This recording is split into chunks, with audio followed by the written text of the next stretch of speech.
Sabies quines mesures es feien servir per als líquids antigament a Catalunya? Una càrrega equivalia a 121 litres. S'utilitzava per al vi en grans quantitats. Un mallal equivalia a 15 litres. S'utilitzava per mesurar els cereals i també l'oli i el vi.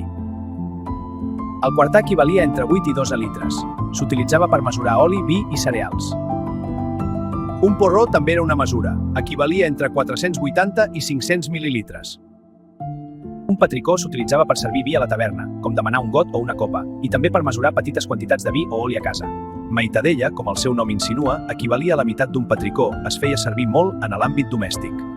Fins aquí aquestes mesures antigues, hi ha que dir que depenent la comarca o municipi podien variar.